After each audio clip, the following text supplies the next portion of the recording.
उपराज्यपाल माननीय मनोज सिन्हा जी, भारत सरकार की मंत्रिपरिषद में मेरे साथी, यहीं के सांसद डॉक्टर जितेंद्र सिंह जी,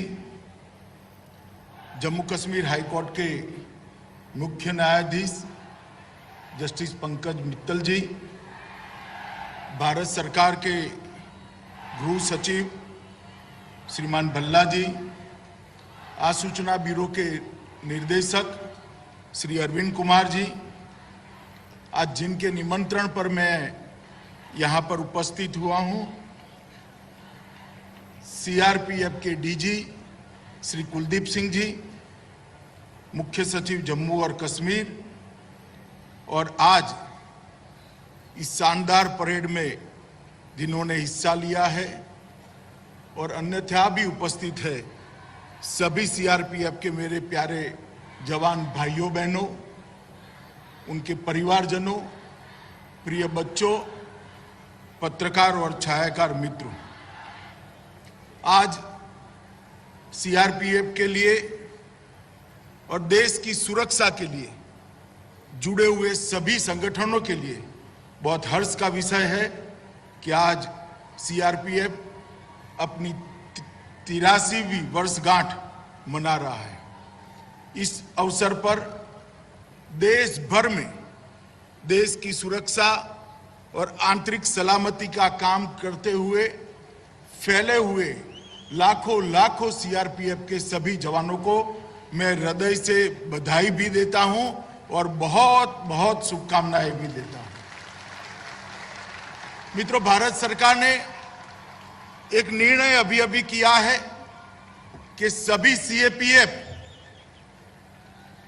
उसका वार्षिक परेड देश के अलग अलग हिस्सों में मनाया जाएगा।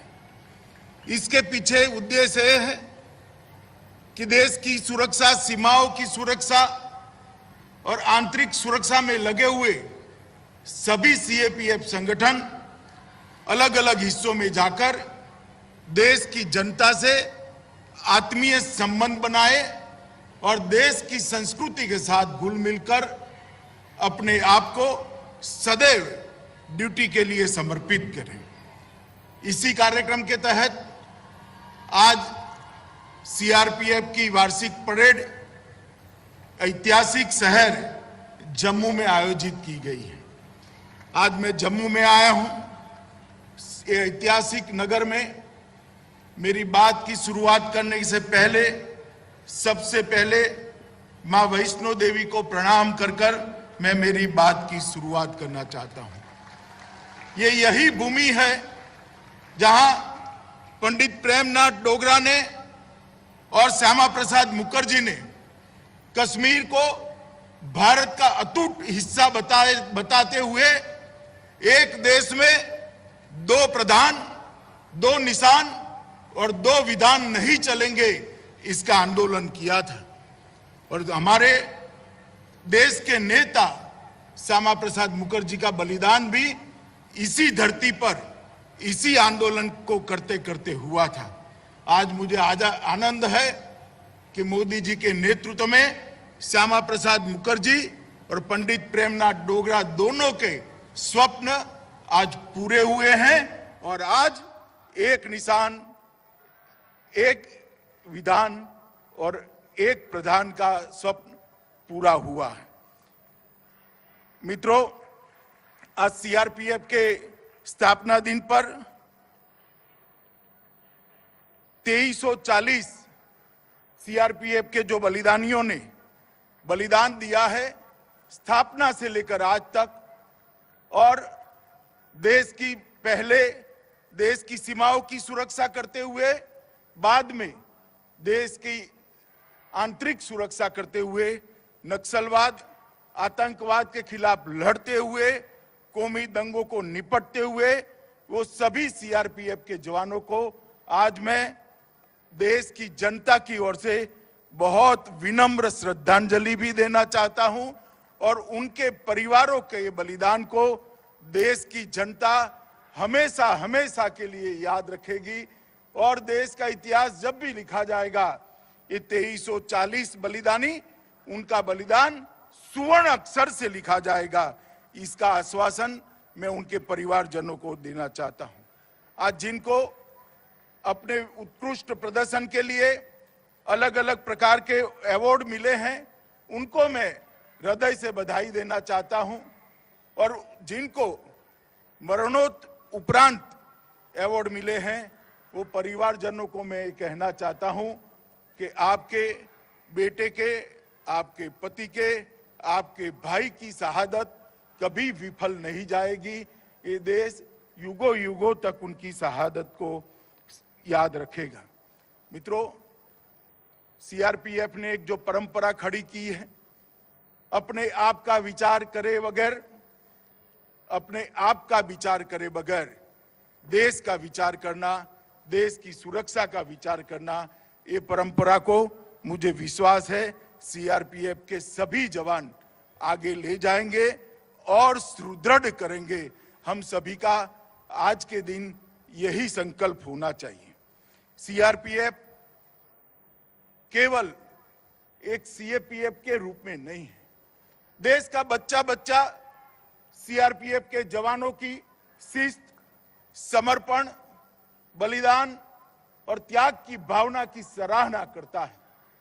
बचपन से मैंने देखा है, कोई भी दंगा हो, सीआरपीएफ के जवान आते ही लोगों के मन में ये आश्वस्ति हो जाती है कि अब दंगा शांत हो जाएगा, अब परिस्थिति को सीआरपीएफ संभाल देगी। ये आश्वस्ति वैसे ही नहीं होती, अनेक सालों की परिश्रम और उज्जवल इतिहास के आधार पर ये आश्वस्ति होती है।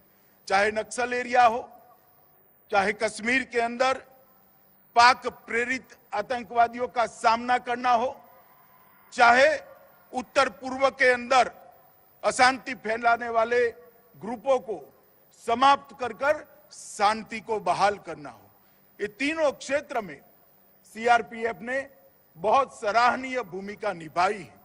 और मैं विश्वास के साथ कह सकता हूं, जिस प्रकार से मोदी जी के प्रधानमंत्री बनने के बाद कश्मीर, माओवादी क्षेत्र और उत्तर पूर्व में जिस दृढ़ता के साथ सीआरपीएफ ने काम शुरू किया है, मुझे विश्वास है कि कुछ ही सालों के अंदर ये तीनों क्षेत्र के अंदर शायद सीआरपीएफ को बहाल करने की जरूरत ही न हो। चिर शांति का एक साम्राज्य तीनों क्षेत्र में हम बना पाएंगे, इसका मुझे विश्वास है। और अगर ये होता है तो उसका मुख्य श्रेय सीआरपीएफ के जवानों को ही जाएगा। आज के दिन ही 1950 के दिन देश के प्रथम गृह मंत्री और लौह पुरुष, जिनके कारण आज हम एक अखंड भारत का स्वरूप देख रहे हैं, सरदार पटेल ने सीआरपीएफ को ध्वज दिया था।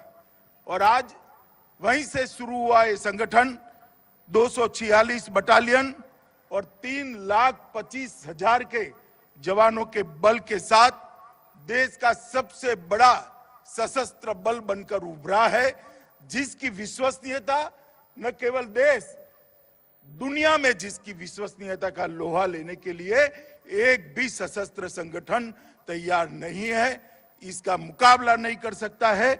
इस प्रकार का एक अद्भुत संगठन आज खड़ा हुआ है। मित्रों, आज जब सीआरपीएफ का स्थापना दिन है, हम हॉट स्प्रिंग को कैसे भूल सकते हैं। 21 अक्टूबर 1959 को चीनियों ने जब हमला किया, सीआरपीएफ के कुछ जवान मामूली से शस्त्र बल के साथ, अनुपात में बहुत कम संख्या के साथ भीड़ गए और देश की एक एक इंच जमीन के लिए वीरता से लड़कर अपने प्राणों का बलिदान दिया। और पूरा देश आज वो घटना को नहीं भूल सकता। और इसीलिए 21 अक्टूबर को पूरे देश के सभी पुलिस बल पुलिस दिवस के रूप में मनाकर हॉट स्प्रिंग पर सीआरपीएफ के जवानों ने जो वीरता और बलिदान का जज्बा दिखाया, इससे प्रेरणा लेकर देश की आंतरिक सुरक्षा के लिए पुनः अपने आप को समर्पित करते हैं। 9 अप्रैल 1965 को सरदार पोस्ट पर कच्छ में जब पाक की इन्फेंट्री ब्रिगेड ने हमला कर दिया, तब भी सीआरपीएफ की जवान ही वहां मौजूद थे। उन्होंने अपना सर्वोच्च बलिदान देते हुए जहां तक शरीर में रक्त की एक बूंद थी वहां लड़ाई लड़ी और देश की भूमि को बचाने का प्रयास किया। ये दोनों घटनाएं देश के इतिहास के, देश की सुरक्षा के अंदर सुवर्ण अक्षर से लिखी थी और हमेशा सीआरपीएफ और पूरे देश को ये दोनों घटनाओं को पर गर्व होता है। इसीलिए 9 अप्रैल को हम शौर्य दिन के रूप में भी मनाते हैं। मित्रों, एक जमाना था जब नक्सलवाद, नॉर्थ ईस्ट थिएटर, कश्मीर में पाक प्रेरित आतंकवाद, 90 के दशक में इस सभी जगहों पे हिंसा चरम सीमा पर थी और देश की आंतरिक सुरक्षा का दृश्य देखकर देश के हर नागरिक के मन में चिंता होती थी कि देश का भविष्य क्या होगा, देश के भविष्य को हम कैसे सलामत रखेंगे, हमारे सार्वभौमत्व को कैसे अक्षुण्ण बनाकर रखेंगे, देश की आंतरिक सुरक्षा को कैसे संभालेंगे। मगर कुछ ही सालों में 2 दशक के कम समय के अंदर सीआरपीएफ ने, चाहे नक्सलवाद का क्षेत्र हो, चाहे नॉर्थ ईस्ट हो, चाहे कश्मीर का थिएटर, सभी जगह पर अपनी दृढ़ इच्छा शक्ति का परिचय बताते हुए देश को छीन विशीन करने वाली शक्तियों को समाप्त करने के कगार पर आज सीआरपीएफ पहुंचा है। मैं देश के गृह मंत्री के नाते सीआरपीएफ के जवानों को फिर से एक बार हृदय से बधाई देना चाहता हूं कि तीनों क्षेत्र में आपने जो शौर्य दिखाया है, इससे आज देश की जनता चैन की सांस ले रही है। मित्रों, लोकतंत्र का उत्सव होता है चुनाव। चुनाव ही हमारे संविधान के लोकतंत्र के परिप्रेक्ष्य की पूर्ति करता है और निष्पक्ष और निर्भीक चुनाव, मत की अभिव्यक्ति निर्भीक रूप से हो, वो चुनाव की आत्मा होती है। और देश में जब कभी भी, चाहे विधानसभा के चुनाव हो, चाहे लोकसभा के चुनाव हो, जब कभी भी चुनाव होते हैं, देश के अंदर सबसे बड़ी ड्यूटी का निर्वहन करने वाला कोई सशस्त्र बल होता है तो अपना सीआरपीएफ होता है। और देश के अंदर लोकतंत्र को सुरक्षित रखने के लिए भी सबसे बड़ा योगदान सीआरपीएफ का है, क्योंकि निर्भीक चुनाव और निर्भीक मत की अभिव्यक्ति के बगैर कोई भी लोकतंत्र अपने आप को मजबूत नहीं रख सकता। मैं सीआरपीएफ के जवानों को इसके लिए भी बहुत बहुत बधाई देना चाहता हूं। आरएएफ की टुकड़ियों की स्थापना के बाद एक जमाने में भीषण दंगे देश भर में दिखाई पड़ते थे। आरएएफ ने कम से कम बल प्रयोग के साथ दंगों को कंट्रोल करने की, दंगों पर काबू पाने की नई पद्धतियां भी विकसित की है और वो पद्धतियों के अंदर महारत भी हासिल की है। दृढ़ता इतनी ही है जितनी होनी चाहिए, मगर कम से कम बल प्रयोग के साथ दंगाइयों को एक प्रकार की नई कला से आरएएफ शांत करने में बहुत विश्वासपूर्ण तरीके से आज सफल हुआ है। और मैं देश के दंगों का इतिहास कोई भी देखेगा तो उसके 2 हिस्से जरूर दिखाई पड़ेंगे, आरएएफ की स्थापना के पहले के दंगे और आरएएफ की स्थापना के बाद के दंगे। मैं निश्चित रूप से कह सकता हूं कि आरएएफ की स्थापना के बाद देश में दंगों को बहुत कम करने में रैपिड एक्शन फोर्स को सफलता मिली है। और रैपिड एक्शन फोर्स ने इसके साथ साथ स्टेट की रिजर्व पुलिस को भी ट्रेन करने का एक अभियान चलाया। इससे एक वाक्यता के साथ रैपिड एक्शन फोर्स और स्टेट की रिजर्व पुलिस दोनों साथ में मिलकर काम करते हैं, इसके बहुत अच्छे परिणाम मिले हैं। मित्रों, ये आजादी का अमृत महोत्सव है, अमृत महोत्सव का वर्ष है। हमारे देश के प्रधानमंत्री जी ने आजादी के अमृत महोत्सव में 130 करोड़ के देश के सामने एक लक्ष्य रखा है कि जब हम आजादी की शताब्दी मनाते हो उस वक्त हर क्षेत्र के अंदर दुनिया में देश प्रमुख स्थान पर हो, चाहे आर्थिक क्षेत्र हो, चाहे सुरक्षा का क्षेत्र हो, चाहे शिक्षा का क्षेत्र हो, चाहे आपसी सद्भाव का क्षेत्र हो, चाहे सांस्कृतिक विरासत को आगे ले जाना हो, चाहे रिसर्च एंड डेवलपमेंट को बढ़ाना हो, चाहे इंफ्रास्ट्रक्चर को मजबूत कर हर गांव तक, हर घर तक इंफ्रास्ट्रक्चर पहुंचाना हो। अगर ये करना है तो देश के अंदर $5 ट्रिलियन की इकोनॉमी का लक्ष्य हमारे प्रधानमंत्री जी ने देश के सामने रखा है। और मैं मानता हूं $5 ट्रिलियन की इकोनॉमी का लक्ष्य तभी सिद्ध हो सकता है जब देश की आंतरिक सुरक्षा मजबूत हो और आंतरिक सुरक्षा के बारे में हम सुनिश्चित हों। और सीआरपीएफ की इसमें बहुत बड़ी भूमिका है। मैं आज डीजी सीआरपीएफ को जरूर कहना चाहता हूं, जैसे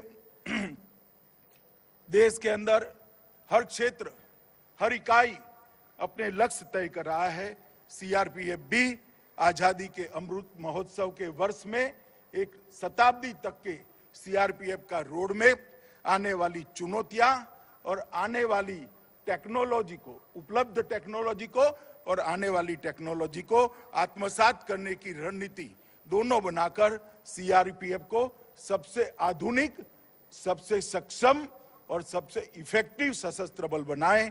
इस दिशा में हमने काम करना होगा। मुझे विश्वास है कुलदीप जी के नेतृत्व में सीआरपीएफ की पूरी टीम इसको आगे बढ़ाएगी। मित्रों, आज एक कार्यक्रम जम्मू कश्मीर में रखा है, तब मैं निश्चित रूप से जम्मू कश्मीर की स्थिति का भी बात करना चाहूंगा। 2014 में नरेंद्र भाई देश के प्रधानमंत्री बनने के बाद जम्मू कश्मीर की स्थिति में इतने कम अंतराल के अंदर बहुत बड़ा परिवर्तन आया है।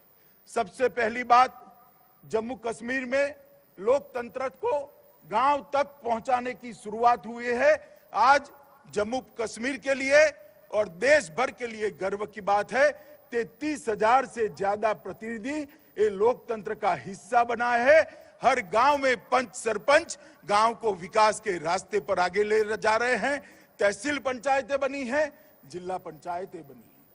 लोकतंत्र को जमीन पर पहुंचाने में आज नरेंद्र मोदी सरकार को बहुत बड़ी सफलता मिली है। मित्रों, इसके साथ ही धारा 370 हटाने के कारण दलितों, पिछड़े वर्ग, महिलाओं और पहाड़ी लोगों को एक प्रकार से जो विकास की प्रक्रिया से कहीं न कहीं कटे हुए थे, नए कानूनों के तहत इन सबको समाहित करते हुए सर्वस्पर्शीय, सर्वसमावेशक विकास की शुरुआत जम्मू कश्मीर में हुई है। और मैं मानता हूं कि जम्मू कश्मीर के अंदर सबसे बड़ा काम हुआ है, जो सशस्त्र बलों की सबसे बड़ी सफलता है कि यहां पर आतंकवाद पर एक निर्णायक कंट्रोल लेने में सशस्त्र बलों को सफलता मिली है। औद्योगिक विकास भी देश की आजादी से लेकर अब तक जितना इन्वेस्टमेंट जम्मू कश्मीर में आया है, हमारे एलजी साहब यहां बैठे हैं, मैं उनको बहुत बहुत मनोज जी को बधाई देना चाहता हूं कि 33,000 करोड़ से ज्यादा का इन्वेस्टमेंट जम्मू और कश्मीर के अंदर जमीन पर उतारने में जम्मू कश्मीर प्रशासन को सफलता मिली है। प्रधानमंत्री पैकेज के सारे पहलुओं को पूर्ण करने के लिए द्रुत गति से काम हो रहा है। हर घर जल, बिजली हर घर पहुंचाना, कोरोना के लिए एक अद्भुत व्यवस्था खड़ी करना, हर घर में शौचालय पहुंचाना, हर घर के अंदर आयुष्मान भारत का कार्ड पहुंचाना, ये सारी योजनाओं में 100% सैचुरेशन जम्मू कश्मीर लाया है। इसके लिए जम्मू कश्मीर प्रशासन बहुत बहुत बधाई का हकदार बनता है। सड़क निर्माण में सारे रिकॉर्ड तोड़ते हुए ये 5 साल के अंदर सड़क निर्माण आजादी के बाद सबसे तेज रफ्तार के साथ हुआ है। चाहे नेशनल हाईवे हो, चाहे स्टेट हाईवे हो, चाहे गांव को जोड़ने वाले छोटे छोटे रास्ते हो, हर क्षेत्र के अंदर रिकॉर्ड तोड़ने का काम जम्मू कश्मीर प्रशासन ने किया है। 7 नए मेडिकल कॉलेज बने हैं, 2 एम्स बने हैं, 21 जल विद्युत योजनाओं को शुरू कर दिया गया है और इसके साथ साथ हर क्षेत्र के अंदर पारदर्शिता को लाने में जम्मू कश्मीर सरकार को बड़ी सफलता मिली है। आजादी के बाद पहली बार भ्रष्टाचार के विरोध में एक बहुत बड़ा अभियान दोनों प्रकार से किया गया। भ्रष्ट लोगों को नसीहत करने का भी अभियान लिया गया और सिस्टम के अंदर से, प्रशासन के अंदर से भ्रष्टाचार कैसे नाबूद हो, इसके लिए भी एक बहुत बड़े बदलाव करने का काम जम्मू कश्मीर प्रशासन ने किया है। मैं आज इस मंच पर से जम्मू कश्मीर प्रशासन को भी बहुत बहुत बधाई देना चाहता हूं। मित्रों, मैं सीआरपीएफ पर हमेशा गर्व करता हूं, पूरा देश गर्व करता है। आज सीआरपीएफ का स्थापना दिन है। ये 3,25,000 जवानों का समूह आज के दिन देश की आंतरिक सुरक्षा और देश की सुरक्षा के लिए अपने आप को पुनः समर्पित करे और सीआरपीएफ का जो ऐतिहासिक रिकॉर्ड रहा है, ऐतिहासिक कार्यकाल रहा है, इसको आगे और तेजस्विता के साथ बढ़ाने का हम सब संकल्प करें। यही आप सबसे अपेक्षा भी है और यही आप सबसे अभ्यर्थना भी है।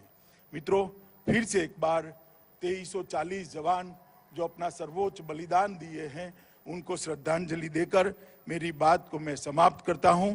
वंदे मातरम।